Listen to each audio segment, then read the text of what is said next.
Phénix Résilient, comment ça va bien aujourd'hui? J'espère que tu es en pleine forme.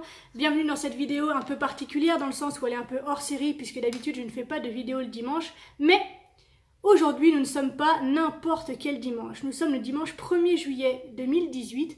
Et que se passe-t-il le dimanche 1er juillet 2018? Eh bien la loi de régularisation de la vitesse à 80 km/h au lieu de 90 km/h entre en vigueur dans notre bel État français. Alors, loin de moi l'idée de lancer un débat sur l'utilité ou non de cette loi, d'accord? En revanche, je trouve que symboliquement, elle amène à une réflexion qui est particulièrement intéressante et que du coup, j'avais envie de partager avec toi. C'est parti, mon kiki.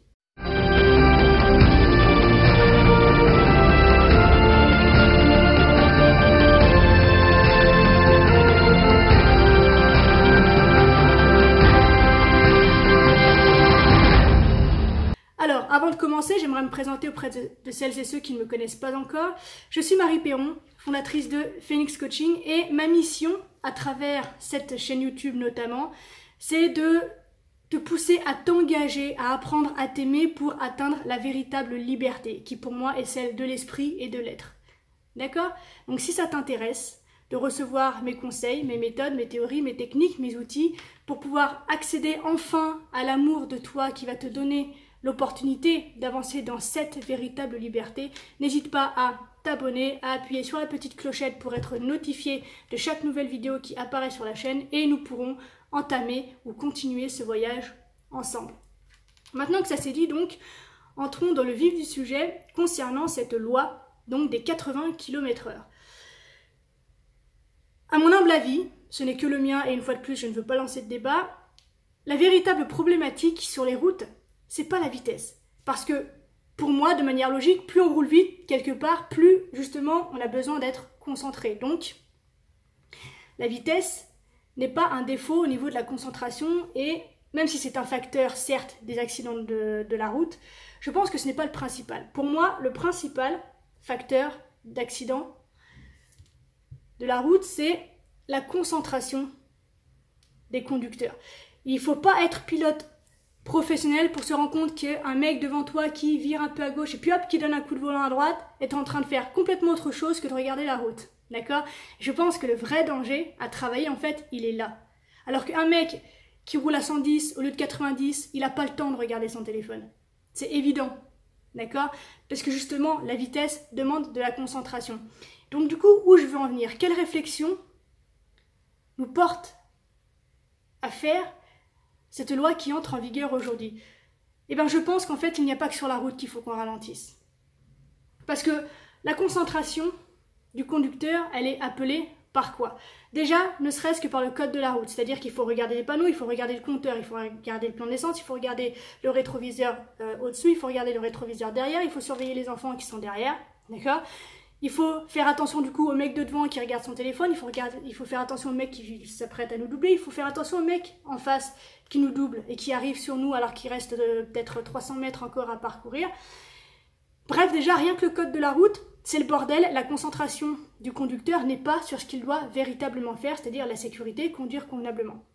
Mais en plus de ça, aujourd'hui, on a maintenant des voitures gadgets.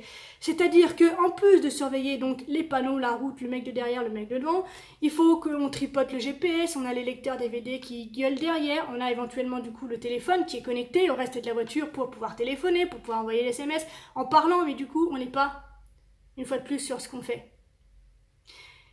Et en fait, cette surstimulation de notre concentration, elle est absolument partout. Elle est sur tous les plans de notre vie et c'est sans arrêt. H24. On n'arrête pas. On n'arrête pas. Et c'est pour ça qu'on est crevé, et c'est pour ça qu'on est de mauvaise humeur, et c'est pour ça qu'on râle tout le temps, c'est pour ça qu'on profite pas de la vie, c'est pour ça qu'on est malheureux, c'est pour ça qu'on est en manque, c'est pour ça qu'on est en frustration. On n'arrête pas. Combien d'entre nous, les phénix, prennent le temps, entre deux activités de la journée, de simplement faire une coupure pour respirer? C'est-à-dire, combien prennent le temps, par exemple, en sortant du travail, de respirer un coup avant d'aller chercher les enfants? Eh bien, on n'est pas beaucoup. Je peux te l'assurer. C'est-à-dire que du coup, on enchaîne le matin, on dépose les enfants au travail. on va au travail, à l'école, on va au travail, on fait notre journée, donc on enchaîne les coups de fil, les mails, les réunions, les repas, bref, une fois de plus, une surstimulation de notre état de concentration, de notre état d'être, de notre énergie, d'accord? Après, on sort du travail, on va récupérer les enfants, on rentre à la maison, il faut faire le ménage, il faut faire à manger, il faut s'occuper des devoirs des enfants, il faut, je sais pas, les envoyer se laver, il faut leur lire une histoire, il faut les coucher, puis après on se met devant la télé, et on va se coucher jusqu'au lendemain. Et tout ça, pouf, d'une traite. Mais à quel moment tu vis? À quel moment est-ce que tu profites, justement, de tout ce que tu es en train de faire pour toi? Parce qu'évidemment, tout ce que tu fais dans une journée, c'est pas vain, je l'entends, d'accord? Ça nourrit certaines valeurs, ça nourrit au moins ta famille, ça nourrit, bref, des choses qui sont importantes pour toi, mais à quel moment est-ce que tu vis? À quel moment est-ce que tu profites? À quel moment est-ce que tu te recentres sur toi? À quel moment est-ce que tu te demandes si tu vas bien, en fait? Donc, il faut qu'on ralentisse notre train de vie, mais tous les modes de consommation sont à ralentir également. C'est-à-dire qu'aujourd'hui, on est en surconsommation au niveau de l'agriculture, on est en surconsommation de l'information, on est en surconsommation de la viande rouge, on est en surconsommation du temps, on est en surconsommation de la technologie, on est en surconsommation du textile, on est en surconsommation de tout. De tout. Et on n'apprend plus la patience parce que tout doit être accessible maintenant. Et ça, c'est le problème, c'est la problématique qui a été développée par Internet, qui est une source d'information, c'est une mine d'or. Je suis complètement d'accord là-dessus. Pour apprendre, pour se former, pour trouver une information, évidemment que c'est important. Mais une fois de plus, on est sursollicité. Surtout, tout le temps. On est même sursollicité pour entrer en comparaison avec les autres. C'est la première chose qu'on fait le matin. On va regarder le Facebook ou l'Instagram des voisins pour se dire que « Ah, putain, il a une moto qui est plus belle que la mienne. Ah, son jardin est plus vert que le mien. Ah, il a une maison plus grande que la mienne. Moi, je suis qu'une merde à côté. » Et paf! Donc on est en sursollicitation de tout le temps. Et je pense que cette loi des 80 km/h, qui nous invite à ralentir physiquement, d'accord? En fait, elle nous invite à ralentir sur tous les plans de notre vie, à prendre notre temps. Il faut reconsidérer en fait cette notion qui est absolument fondamentale et vitale de prendre son temps. Et comme le dit cette locution qu'on entend partout, c'est prendre ton temps. Parce que le temps, c'est la seule ressource qui défile et qui ne t'attend pas, quoi. C'est la seule chose que l'on te donne à ta naissance et sur lequel tu as du pouvoir.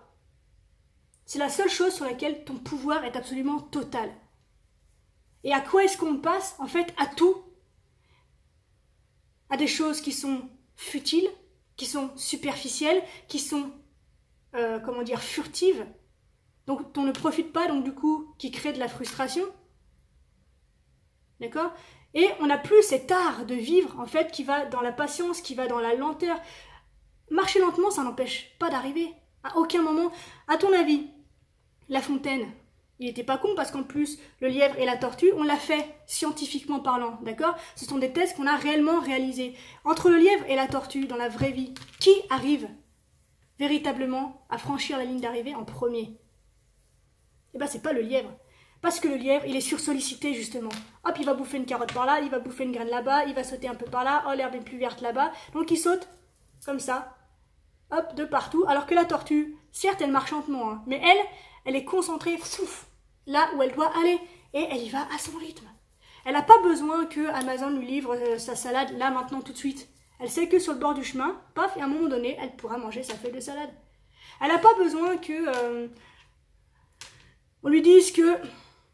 je sais pas, que c'est la merde dans un autre pays ou que la tortue d'à côté est meilleure qu'elle ou court plus vite ou mange de meilleures salades. Non, elle s'en fout. Elle trace son chemin doucement mais sûrement. Et elle prend son temps. Elle prend le temps de vivre les choses. Et du coup, notre tortue, non seulement elle arrive en premier à franchir la ligne d'arrivée, mais elle y arrive sereine, elle y arrive avec un maximum encore d'énergie, d'accord? Elle y arrive en étant heureuse. Et elle y arrive en ayant de nouveaux objectifs. Donc aucune frustration, aucun mal-être, aucun état dépressif, aucun burn-out pour la tortue. Alors que nous, qui sommes tous des lièvres, on n'en peut plus. On n'en peut plus. Et pourtant, on a beau le savoir, on n'arrive pas à s'arrêter, mais parce que du coup, on est appelé justement par les médias, par la consommation, à consommer encore et toujours plus. Chaque instant de vide, qui est pourtant vital pour nous, il faut qu'on comble. On ne supporte plus d'être simplement en présence de soi-même. C'est horrible. D'avoir ce besoin irrationnel et pourtant vital et insatiable de combler les blancs. Aujourd'hui, j'observe que quand il faut qu'on attende le bus ou quand on attend une commande au restaurant par exemple, on ne peut pas s'empêcher de sortir son téléphone et de scroller encore du Facebook, de l'Insta, du YouTube. Donc on n'a plus ces moments de réflexion, on n'a plus ces moments où on visualise, où on attend en fait, où on patiente, où on construit justement ce qu'on va devenir. Et c'est horrible parce que sache que les moments de blanc sont vraiment, vraiment indispensables à ta bonne construction en fait. Parce que c'est dans les moments de blanc justement, c'est dans les moments où tu fais rien, dans les moments où tu prends soin de toi, dans les moments où justement tu laisses tomber toutes ces sollicitations que ta mémoire passe du court terme au long terme. D'accord? Donc en fait, tous les événements, tous les éléments de ta vie qui sont importants et qui vont devenir des souvenirs, en fait, ils s'ancrent dans ton histoire, ils s'ancrent dans ton mental, ils s'ancrent dans ton expérience, d'accord? Ils s'agrémentent à ton expérience dans les moments justement où tu ne fais rien. Mais aujourd'hui où ces moments n'existent plus, à quel moment est-ce que ta mémoire, à proprement parler, se construit? Tu m'étonnes qu'Alzheimer, en fait, gagne du terrain. Et oui. Et donc, par cette réflexion et par cette vidéo, très cher Phoenix, j'aimerais te faire prendre conscience qu'il est absolument vital et indispensable que nous ralentissions sur tout. Sur tout. D'accord? Et justement, dans le groupe Les Phoenix Positifs, que tu peux rejoindre d'ailleurs en cliquant sur le lien qui sera en description, le défi que j'ai lancé cette semaine, c'est de faire les choses à 100%. C'est-à-dire que quand tu regardes la télé, tu as le droit, d'accord? T'es pas en train de regarder ton téléphone, t'es pas en train de lire et t'es pas en train de parler à ton gamin. Quand tu choisis de parler à ton gamin ou à ton conjoint, tu es 100% présente avec cette personne. D'accord? Donc pas de téléphone allumé, pas d'ordinateur allumé, pas de télé allumée, pas de musique au fond.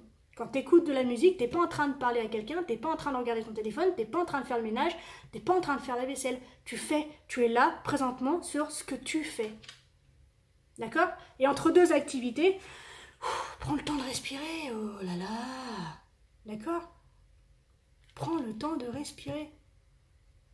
Ok? Donc prends conscience qu'il faut que tu ralentisses sur tout. D'accord? Même sur des choses aussi basiques que ton alimentation. On surconsomme tout et n'importe quoi. Et en fait, c'est notre consommation, c'est notre attitude de consommateur qui fait que aujourd'hui, le nombre de pesticides, par exemple, augmente. Parce que du coup, les gens qui nous font manger, d'accord, par leur travail, par l'agriculture, ils sont obligés de trouver des méthodes pour répondre aux besoins que nous, on crée. Et qu'on n'a pas besoin en plus. D'accord? Donc on va condamner des milliers d'espèces, d'accord, à respirer les pesticides et à disparaître pour qu'on mange plus, encore et toujours plus, alors qu'en fait, prendre simplement le temps de savourer ce qu'on a déjà, en réduisant les quantités par exemple, hey, tout le monde est content. Toi tu vas mieux, la terre va mieux, les espèces vont mieux. Que demande le peuple? Pareil si on prend, parce que c'est un débat qui est très présent en ce moment, la viande. Alors, je te dis pas d'arrêter la viande, d'accord? Alors là, j'ai aucun conseil à te donner là-dessus.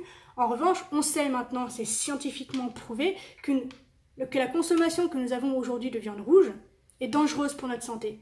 Qu'on augmente le risque de créer des maladies cardiovasculaires. Ça veut pas dire qu'il faut plus que tu en manges, ça veut dire qu'il faut que tu en manges moins. Il faut que tu ralentisses ta consommation de viande rouge. Simplement parce que tu vas pas t'en rendre compte là, maintenant, tout de suite, mais 50 ans à bouffer tous les jours de la viande rouge qui aujourd'hui en plus est dopée avec de la merde, comment tu penses que ta santé va être dans 50 ans? C'est pas possible que tu ailles bien. Il y a suffisamment de choses aujourd'hui qui nous bouffent notre santé, au niveau des ondes, au niveau de ce qu'on respire, de la pollution, tout ça, pour que toi tu puisses prendre tes responsabilités sur ce que tu peux contrôler pour limiter les dégâts en fait. Et donc, je trouve vraiment cette loi en fait très intéressante. Parce que même si elle est un peu maladroite en fait dans le but qu'elle cherche à atteindre, parce que je pense que du coup, la vitesse dans laquelle la manière dont elle est mise en évidence en fait à travers cette loi, pour moi c'est maladroit et c'est pas la bonne manière de le faire. En revanche, elle a totalement raison, mais sur bien des plans, quoi. Donc voilà, c'est la réflexion que j'avais envie de mener avec toi aujourd'hui. Donc n'hésite pas à me dire ce que t'en penses, que ce soit de la loi ou non. Je te dis une fois de plus, j'avais pas envie de lancer un débat sur ce sujet-là en particulier, mais bon, il y a des chances que ça fasse débat un peu, donc n'hésite pas à donner ton avis sur la loi, n'hésite pas à donner ton avis sur ce que je viens de te donner. Si la vidéo t'a plu, n'hésite pas à lâcher un petit like. Et puis, si ça t'a pas plu, lâcher un petit dislike. Tu as le droit aussi, c'est complètement acceptable, d'accord, que tu n'aies pas apprécié. Si ça t'a plu, par contre, j'aimerais bien que tu commentes, d'accord, que tu me donnes ton avis sur tout ça. Si tu as cette sensation, toi aussi, que tu ne respires plus. Aujourd'hui, on respire la corde au cou, quoi. Et je trouve ça horrible. Et moi, justement, qui prône le message de se mettre en avant dans sa vie, en fait, avec la vie que la société nous demande, nous propose en tout cas de mener aujourd'hui et qu'on suit bêtement, on n'est pas du tout dans cette démarche-là. Et je trouve ça infiniment triste. Parce que c'est une génération de malheureux qu'on est en train de créer. Une génération de malheureux, une génération de moutons, une génération perdue pour moi. Alors heureusement, il y a des prises de conscience un peu partout qui, je l'espère, je le souhaite et j'essaye d'y participer, qui vont changer un peu ces états d'esprit-là. Mais on va vraiment, si on ne s'arrête pas, vers des générations de douleur et de désastre, quoi. Sur le plan émotionnel, sur le plan personnel. D'accord? Donc si tu penses que cette vidéo peut impacter les gens que tu aimes, peuvent le faire prendre conscience du risque qu'on prend à vivre comme on vit aujourd'hui, je t'en supplie, partage-la. Partage-la parce que c'est vraiment un message, je pense, qu'il est important d'entendre. Je te laisse, on se retrouve du coup demain pour une nouvelle vidéo. Et d'ici là, je te souhaite une excellente journée. Chez moi, il y a plein de soleil, je pense que je vais bien en profiter cet après-midi. On se retrouve donc bientôt dans une nouvelle vidéo. D'ici là, bien sûr, prends soin de toi. Sois reconnaissant envers la vie et savoure-la. Putain, savoure-la. Elle est tellement belle, elle a tellement de choses à te donner, mais qui sont tellement au-delà du matérialisme et de cette consommation pourrie dans laquelle on vit. Ouvre-toi à elle, ouvre ton cœur, ouvre ton esprit, ouvre ton émotion. Accueille-la pleinement, d'accord? Et n'oublie pas, parce que du coup dans cette vidéo-là, ce message est super important, n'oublie pas, je t'écoute, je veux que ce soit toi qui le dise. Que tu... J'entends pas. Que tu es la personne la plus importante de ta vie et qu'il faut que tu prennes soin de toi. D'accord? Il faut que tu te donnes le meilleur. Ok? Excellent dimanche à toi. À demain. Je t'aime. Ciao. Merci infiniment d'avoir regardé cette vidéo. Si tu as envie de passer à l'action, si tu as envie d'apprendre à t'aimer pour atteindre cette liberté qui nous est chère, n'hésite pas à télécharger gratuitement mon guide qui te donnera 7 clés simplissimes mais diaboliquement efficaces pour apprendre à t'aimer tel que tu es. À très bientôt. Ciao.